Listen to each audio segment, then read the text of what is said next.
Hey everybody, great to be here as always. Mike McMullen with Stellar Cyber, and I'm happy to introduce Mike Saylor, Black Swan Cybersecurity CEO.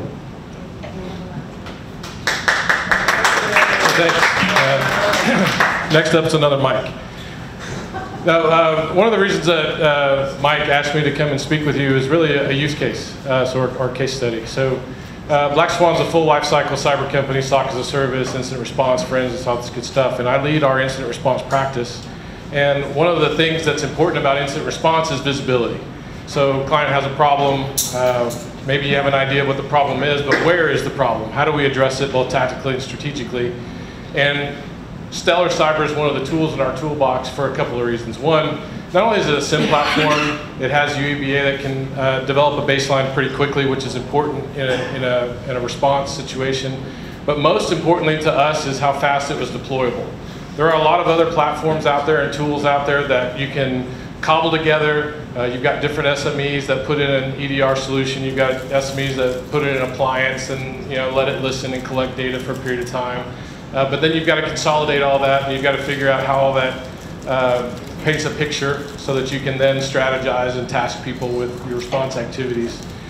In a recent breach, it was actually a ransomware an attack symptomatic of ransomware. A client was notified by 2 different ISACs, both the multi-state and Texas, that ransomware was present in their environment.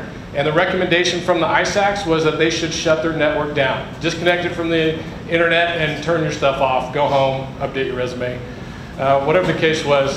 And obviously they didn't want to do that. Not a client of ours called us out of the blue and said, I need help because I don't want to find a new job. And so that was at noon. We told him our plan. A couple hours later, he had approval to engage us. So we had a call with the client and our team at 4 o'clock. And by 6 o'clock, we had Stellar completely deployed in their environment, collecting data, developing that baseline. And by 10 o'clock, we knew where the infection was, where it was trying to communicate, how it was trying to spread, and we mitigated the actual infection, the deployment of the ransomware payload and the encryption, same day within 10 hours of the first phone call. So not only do we utilize Stellar as one of the tools in our Fusion Center as far as SOC as a service, but it is our primary tool when we respond to client incidents that involve a fairly vague scope and not knowing where the problem lies, but needing to get a handle very quickly on what the problem is and where it's occurring.